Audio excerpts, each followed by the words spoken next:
हिंदी की online classes में आप सभी विद्यार्थियों का एक बार फिर से स्वागत है। हम कक्षा 9 में पढ़ रहे थे उपभोक्तावाद की संस्कृति। बाजारवाद किस प्रकार से हम लोगों को प्रभावित करता है, किस प्रकार से हम लोग उसके चुंगल में फंसते चले जाते हैं, इसी पर हम चर्चा कर रहे थे। आइए हम उस चर्चा को आगे बढ़ाते हैं। सबसे पहले हम देख लेते हैं कि पुरुषों के संबंधित भी बहुत सारी चीज़ें हैं वो बाज़ार में आ गई हैं और अपना प्रभाव डाल रही हैं। नई नई चीज़ें, नए नए प्रोडक्ट, नए नए उत्पाद जुड़ते चले जा रहे हैं और उसमें हर वर्ग को टारगेट किया जा रहा है, चाहे बूढ़ा हो, जवान हो, स्त्री हो, पुरुष हो, बच्चे हो। अब हमने टूथपेस्ट, क्रीम, इनकी बातें करी। अब छोड़िए इन सामग्रियों को, आगे चर्चा कर लेते हैं। छोड़िए इस सामग्री को, वस्तु और परिधान की दुनिया में आइए। परिधान मतलब वस्त्र जो हम पहनते हैं, उन वस्त्रों की दुनिया में आइए। जगह जगह बुटीक खुल गए हैं। बुटीक एक प्रकार से कह सकते हैं सिलाई की दुकान, टेलर की दुकान। नए नए डिज़ाइन के परिधान बाज़ार में आ गए हैं, पहनने के नए नए डिज़ाइन, फैशन के शौकिया वस्त्र, ये ट्रेंडी हैं। मतलब समय के साथ बदलते हैं। अब इस समय इस प्रकार का ट्रेंड चल रहा है, थोड़े दिनों बाद वो बदल जाएगा, वो कपड़े फेंकने पड़ेंगे। और महंगे भी होते हैं, ये डिज़ाइनर होते हैं ना, इसलिए। पिछले वर्ष के फैशन इस वर्ष, शर्म की बात है, शर्म की बात। पिछले साल का फैशन पहन रहे हो, अरे ये तो पुराना हो गया, छोड़ो इसको। घड़ी पहले समय दिखाती थी, बिल्कुल। उससे यदि यही काम लेना हो तो 400-500 में मिल जाएगी, बिल्कुल। घड़ी पर टारगेट किया गया है कि अगर आपको पता है घड़ी क्या दिखाती है, टाइम दिखाती है। अगर टाइम ही देखना है तो 400-500 रुपये में घड़ी अच्छी मिल जाएगी। जैसे आज के समय में मोबाइल पर हम चर्चा कर लेते हैं। मोबाइल फ़ोन बात करने के लिए, अगर केवल बात करने के लिए चाहिए 1000-1500 रुपये में आ जाएगा, लेकिन दिखावे के लिए चाहिए तो लाखों रुपए से ऊपर प्रयोग में लाए जाते हैं। ठीक उसी प्रकार लेखक ने भी एक माध्यम चुना है, घड़ी। केवल काम में लेना है, समय देखने के लिए 400-500 में मिल जाएगी। हैसियत जताने के लिए 50-60 हज़ार से 1.5 लाख तक की घड़ी भी आपको मिल सकती है, ले सकते हैं। 2.5 लाख रुपए तक से स्टार्ट होती है रोलेक्स वोलेक्स जैसी घड़ियाँ, केवल फैशन के लिए, दिखावे के लिए, समय देखने के लिए नहीं। संगीत की समझ हो या नहीं, कीमती म्यूजिक सिस्टम ज़रूरी होता है दिखावे के लिए। अपनी डाइनिंग रूम में कि किस प्रकार से पड़ा है अपना म्यूजिक सिस्टम, आते हैं, देखते हैं। आज के समय में बड़ा सा टीवी, कंप्यूटर आता नहीं चलाना, लेकिन होना चाहिए जिससे हैसियत दिखे। कोई बात नहीं, यदि आप उसे ठीक तरह चला भी न सकें तो म्यूजिक सिस्टम हैसियत के अनुसार दिखावे के लिए ज़रूरी है। कंप्यूटर काम के लिए तो खरीदे ही जाते हैं, जिसको ज़रूरत है, बेचारे को ऑफिस वर्क करना है या कोई और काम करना है तो खरीदना होता है। महज दिखावे के लिए उन्हें खरीदने वालों की संख्या भी कम नहीं है। केवल दिखाने के लिए कि पड़ोस में आया है, हमें को भी लाना है, पड़ोस में ये हुआ है, हमें भी वो चीज़ खरीदनी है। बराबर हैसियत दर्शाने के लिए खाने के लिए 5 सितारा होटल हैं, 5 स्टार होटल। क्या मिलता है? भोजन ही मिलता है। ढाबे पर, वहाँ पर भी भोजन मिलता है, पेट तो दोनों से ही भरता है ना। वहाँ तो अब विवाह भी होने लगे हैं, शादी पार्टियाँ भी होने लगी हैं। 5 सितारा होटल में शादी किए, हैसियत के अनुसार, पैसों के अनुसार। बीमार पड़ने पर 5 सितारा अस्पतालों में आइए, सारी सुविधाएं मिलेंगी आपको। 5 स्टार VIP ट्रीटमेंट दिया जाएगा। सुख सुविधाओं और अच्छे इलाज के अतिरिक्त यह अनुभव काफ़ी समय तक चर्चा का विषय भी रहेगा कि इस व्यक्ति ने बीमार होने पर 5 स्टार अस्पतालों में इलाज कराया। क्या क्या सुविधा है? अरे सारी सुविधा है, सारे सुख हैं। अलग से कमरा मिलता है, AC लगी रहती है, डॉक्टर आते हैं, नर्स बैठी रहती है। क्या है? उपभोक्ता है, पैसा है पॉकेट में तो मिलेंगे आपको ये सारी की सारी सुख सुविधाएं, ज़रूर मिलेंगी, क्यों नहीं। अगर पैसा नहीं है तो फिर ये सुविधाएं आपके लिए नाकाफ़ी हैं, कोई ज़रूरी नहीं मिलेंगी। पढ़ाई के लिए 5 सितारा पब्लिक स्कूल हैं, पब्लिक स्कूल, हर प्रकार की सुविधाएं, बड़ी बड़ी बिल्डिंगें, शीघ्र ही शायद कॉलेज और यूनिवर्सिटी भी बन जाएंगी। अरे भाई साहब, बन चुकी हैं बड़ी बड़ी कॉलेज, यूनिवर्सिटी, डोनेशन के पैसों से बनी हुई, 5 स्टार यूनिवर्सिटी, कैंटीन, सब कुछ। भारत में तो यह स्थिति अभी नहीं आई, पर अमेरिका और यूरोप में कुछ देशों में आप मरने के पहले ही अपने अंतिम संस्कार और अनंत विश्राम का प्रबंध भी कर सकते हैं, एक तय कीमत पर। देखिए क्या क्या हो रहा है उपभोक्तावादी संस्कृति में, बाजारवादी की संस्कृति में, कि अमेरिका और यूरोप जैसे देशों में पैसे वाले लोग ये सोचते हैं कि मरने के बाद आपके साथ कैसा व्यवहार होगा, कैसी आपकी समाधि होगी, तो एक निश्चित पैसा दे करके आप अंतिम संस्कार की व्यवस्था भी कर सकते हैं, अनंत विश्राम का प्रबंध भी कर सकते हैं। केवल एक आपको निश्चित कीमत दी जाएगी, रोज़ उस पर गुलाब चढ़ाए जाएंगे, इत्र बरसाया जाएगा। ये आप उस पैकेज को चुन सकते हैं कि कौन से रुपए में क्या क्या आपके साथ या आपकी समाधि के साथ होगा। आपकी कब्र के आसपास सदा हरी हरी घास होनी चाहिए, उसका पैसा लगेगा। मन चाहे फूल होंगे, वो आप तय कीमत दे सकते हो। चाहे तो वहाँ फव्वारे भी होंगे और मंद ध्वनि में निरंतर संगीत भी बजता रहेगा। ये पैकेज है, वो आप एक निश्चित पैसा दे करके अपनी समाधि पर करवा सकते हैं। ये केवल हंसने की बात नहीं है, ऐसा हो रहा है। कल भारत में भी यह संभव हो सकता है, बिल्कुल होगा, क्यों नहीं होगा, क्योंकि हम भी पाश्चात्य संस्कृति की ओर बढ़ रहे हैं ना। अमेरिका में आज जो हो रहा है, कल वह भारत में भी आ सकता है। आ सकता है क्या, धीरे धीरे आ चुका है। लेख पुराना जरूर है, लेकिन ये प्रभाव हम देख चुके हैं और देख रहे हैं। प्रतिष्ठा के अनेक रूप होते हैं भाई। प्रतिष्ठा, बड़प्पन, दिखावा, चाहे वो हास्यास्पद ही क्यों ना हो, हंसने लायक ही क्यों ना हो, मजाकिया ही क्यों ना हो। यह एक छोटी सी झलक उपभोक्तावादी समाज की है। हंसने लायक, मजाकिया विचार, यह विशिष्ट जन का समाज है, पर सामान्य जन भी इस ललचाई नज़रों से इसे देख रहा है। भाई ये जो है चकाचौंध वाली दुनिया, ऐसी दुनिया जिसकी हम बात कर रहे थे, फैशन वाली दुनिया, दिखावे की दुनिया, चमक दमक वाली दुनिया, वो एक विशिष्ट लोगों का समाज है ऐसा, जैसे मुंबई नगरी, माया नगरी। लेकिन इसे विशिष्ट जन के लिए है। सामान्य जन भी, आम आदमी भी इसे ललचाई निगाहों से देख रहा है कि हमारे पास भी ऐसी दुनिया हो, ऐसी गाड़ी हो, ऐसे बंगले हों, ऐसे सूट बूट हों, ऐसी घड़ियां हों, कंप्यूटर हों, ऐसे लैपटॉप हों।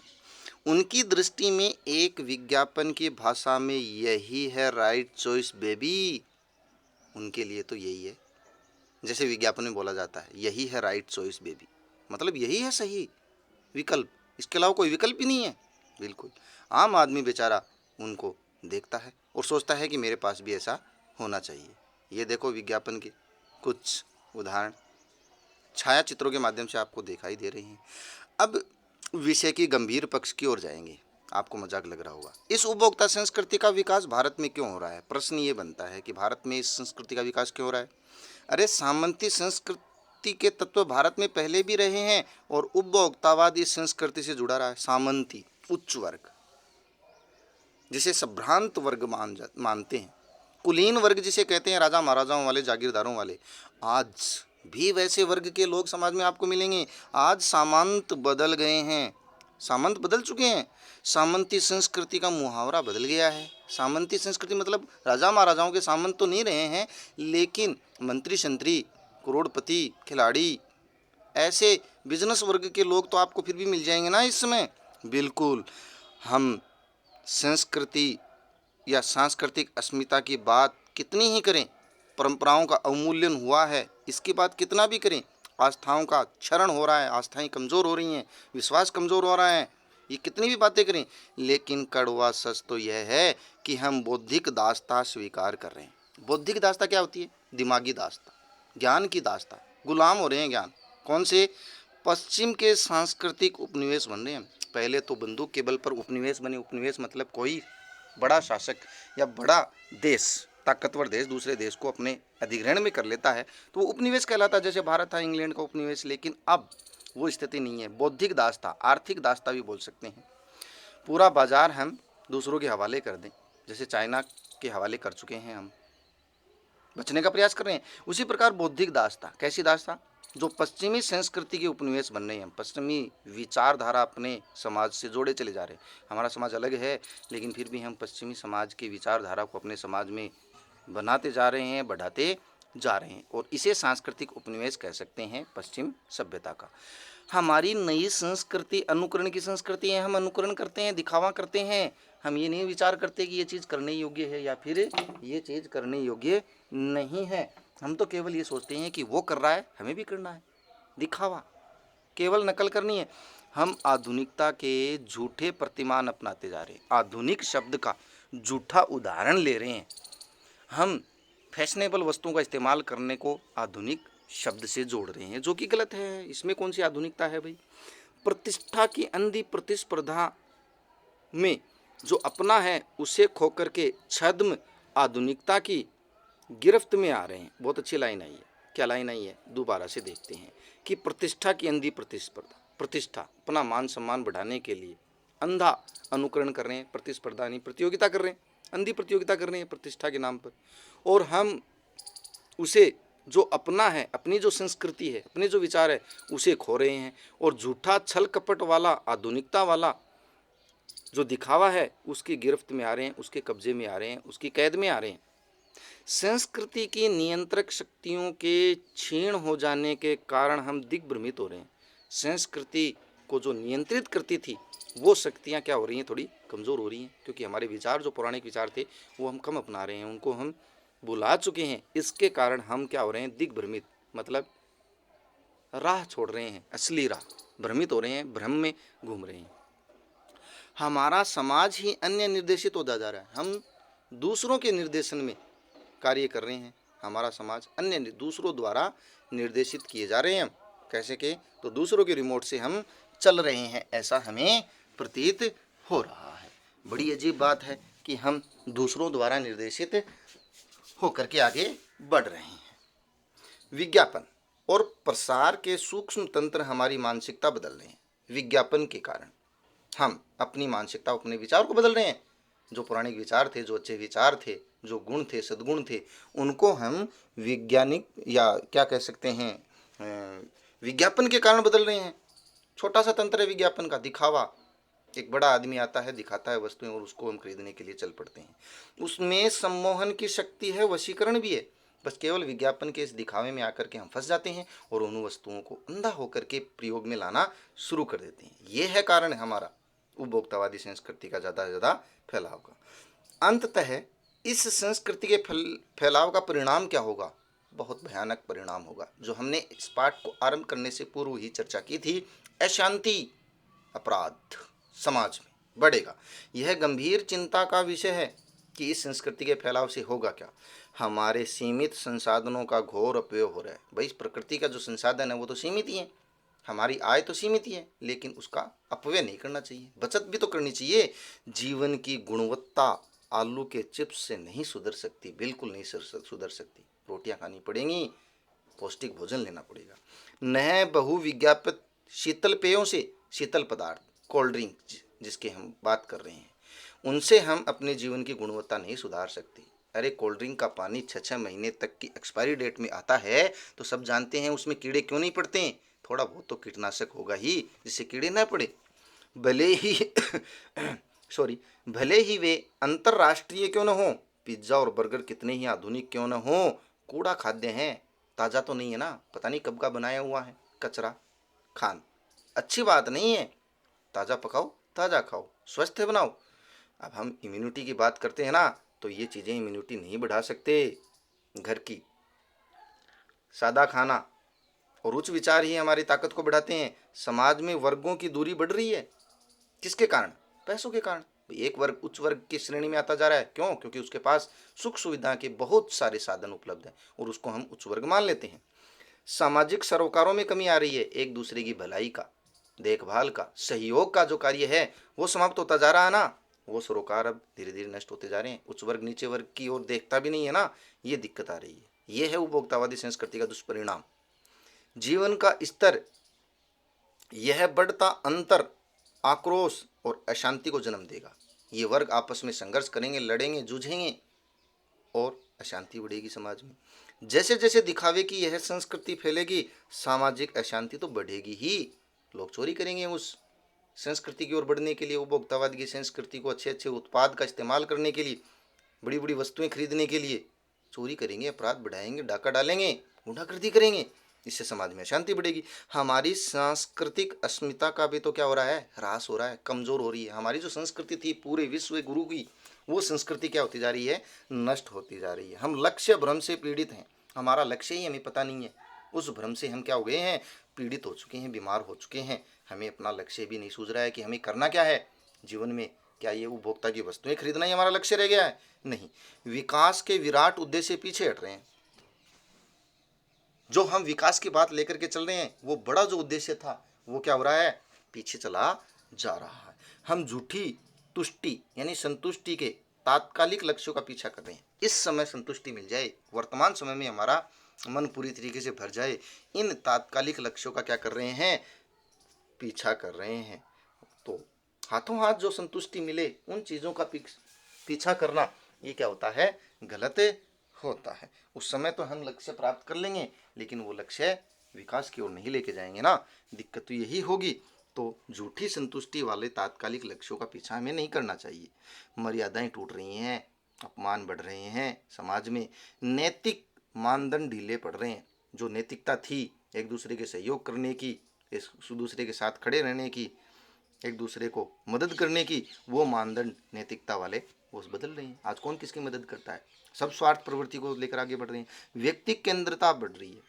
व्यक्ति केंद्रता मतलब व्यक्ति चाहता है कि मैं आज़ाद रहूं, अकेला रहूं, स्वतंत्र रहूं। अभिव्यक्ति की आज़ादी, जीने की आज़ादी के नाम पर लोग अपना व्यक्तिगत जीवन आगे बढ़ा रहे हैं, जो कि असुरक्षित है। भाई समूह में रहेंगे सुरक्षित रहेंगे। स्वार्थ परमार्थ पर हावी हो रहा है। परमार्थ मतलब दूसरों की भलाई, स्वार्थ मतलब केवल मेरा सोचना। तो स्वार्थी प्रवृत्ति के कारण हम परमार्थ को भूलते जा रहे हैं, दूसरों की भलाई करना भूल रहे हैं। भोग की आकांक्षाएं आसमान को छू रही हैं। ज़्यादा से ज़्यादा उपभोग, ज़्यादा से ज़्यादा वस्तुओं का इस्तेमाल, ज़्यादा से ज़्यादा आधुनिक वस्तुओं का इस्तेमाल, बस यही विचार हम ऊपर की ओर ले जा रहे हैं। किस बिंदु पर रुकेगी ये दौड़? कब रुकेंगे हम?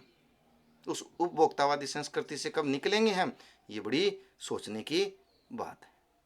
गांधी जी ने कहा था कि हम स्वस्थ और सांस्कृतिक प्रभावों के लिए अपने दरवाजे और खिड़की खुली रखें। भाई गांधी जी ने बड़ी अच्छी बात की थी कि कोई भी सांस्कृतिक प्रभाव मतलब अच्छे विचार किसी भी संस्कृति से मिल रहे हैं, आने दीजिए हमारे अंदर। जैसे खिड़की दरवाजे कब खोलते हैं? जब हम खिड़की दरवाजे खुली हवा के लिए खोलते हैं ना। जब ठंडी हवा हो, अच्छी हवा हो, शुद्ध हवा हो, तो उसके लिए खिड़की दरवाजे खोलें, जिससे घर में अच्छी हवा आए, ऑक्सीजन आए। ठीक उसी प्रकार हमारे स्वस्थ सांस्कृतिक विकास के लिए ऐसे विचार अगर अच्छे आते हैं दूसरी संस्कृति से तो लीजिए ना, लेकिन बुरे प्रभाव कुप्रभाव क्यों लें? अपनी बुनियाद पर कायम रहें, अपने संस्कृति पर कायम रहें। हमारी बुनियाद क्या है? भारतीय संस्कृति है, उसको न बदलें, उनको न छोड़ें। ये गांधी जी का विचार था। उपभोक्ता संस्कृति हमारी सामाजिक नींव को हिला रही है। ये उपभोक्तावादी जो संस्कृति है वो हमारी समाज की नींव को ही हिला रही है, हमारे समाज को ही बदल रही है। यह एक बड़ा खतरा है जिसे हमें पहचानना होगा। भविष्य के लिए यह एक बड़ी चुनौती है। हमारा भविष्य कैसा होगा? क्या इस उपभोक्तावादी संस्कृति में हम अपनी मूल संस्कृति को भूल जाएंगे? हो सकता है ऐसा हो जाए, लेकिन ये खतरे से हमें बचना है, रुकना है और आगे जीवन में बढ़ना है। चलिए कुछ प्रश्न हैं, चर्चा कर लेते हैं थोड़ी थोड़ी। लेखक के अनुसार जीवन में सुख से क्या अभिप्राय है? उपभोग भोग ही सुख है। उपभोग भोग ही सुख है, ये लाइन आई थी। सुख का मतलब हम ये मान चुके हैं कि उपभोग भोग जितना भी ज़्यादा करेंगे उपभोक्ता के रूप में वही सुख है, ये हमने विचार बना लिया है। आज की उपभोक्तावादी संस्कृति हमारे दैनिक जीवन को किस प्रकार प्रभावित कर रही है? बहुत सारे उदाहरण दिए हैं। जिस वस्तु की हमें आवश्यकता नहीं होती है वो उस वस्तु को लेकर के आ जाते हैं, संस्कृति का अवमूल्यन कर रहे हैं। कंप्यूटर की आवश्यकता नहीं है, म्यूजिक सिस्टम की आवश्यकता नहीं है, लेकिन लेके आ रहे हैं। अलग अलग प्रकार के टेस्ट लेकर के आ रहे हैं। ये हमारी संस्कृति को प्रभावित कर रही है, संस्कृति को नहीं समाज को भी प्रभावित कर रही है। लेखक ने उपभोक्ता संस्कृति को हमारे समाज के लिए चुनौती क्यों कहा है? क्योंकि इससे समाज का विघटन हो रहा है, लोग स्वार्थी हो रहे हैं, परमार्थ भूल रहे हैं, असुरक्षित हो रहे हैं, अशांति बढ़ रही है, अपराध बढ़ रहे हैं, क्योंकि हम उपभोक्ता के रूप में आगे बढ़ते चले जा रहे हैं। आशय स्पष्ट कीजिए। जाने अनजाने आज के माहौल में आपका चरित्र भी बदल रहा है, आप उत्पाद को समर्पित हो जाए। बिल्कुल, हम हर वस्तु का ज़्यादा से ज़्यादा उत्पाद का इस्तेमाल कर देना चाहते हैं। कोई भी घर में निर्मित वस्तुओं का इस्तेमाल करना ही नहीं चाहते हैं, चाहे दिखावे के कारण। लेकिन ये दिखावा ही हमारा क्या बदल रहा है? चरित्र बदल रहा है, विचार बदल रहा है, सोच बदल रहा है। प्रतिष्ठा के अनेक रूप होते हैं, जैसे हास्यास्पद ही क्यों न हो, बिल्कुल प्रतिष्ठा के अनेक रूप होते हैं। जैसे अमेरिका जैसे देश में अंतिम संस्कार से संबंधित पहले ही कार्यक्रम निश्चित कर देना एक निश्चित पैसे के लिए, हास्यास्पद बातें हैं कि व्यक्ति अपने मरने के बाद की स्थिति पहले ही निर्धारित करके चला जाए। और भी अनेक प्रकार की बातें हैं जिन चीज़ों की हमें आवश्यकता नहीं है वो लेकर के आ जाए, म्यूजिक सिस्टम लेकर के आ जाए। तो ये प्रतिष्ठा के रूप नाम पर हास्यास्पद हंसने वाली बातें। ठीक, रचना और अभिव्यक्ति पर आप अपने विचार देकर के ही प्रश्न को उत्तर दे सकते हैं कि कोई वस्तु हमारे उपयोगी है या न हो, लेकिन टीवी पर विज्ञापन देखकर हम उसे खरीदने के लिए अवश्य लालायित होते हैं। क्यों? आकर्षित करती है वो वस्तु, बार बार वो विज्ञापन हमें आकर्षित करता है कि हम ये वस्तु खरीद लें, वो वस्तु खरीद लें, ये होनी चाहिए, क्या पता इससे कोई फायदा हो जाए, रंग गोरा हो जाए। आपके अनुसार वस्तुओं को खरीदने का आधार वस्तु की गुणवत्ता होनी चाहिए या उसका विज्ञापन? गुणवत्ता होनी चाहिए। हमारे विचार के अनुसार गुणवत्तापूर्ण वस्तु है तो उसके विज्ञापन की जरूरत ही नहीं पड़ती, हम खरीद खरीद के ले आएंगे कि ये गुणवान वस्तु है, ले लीजिए।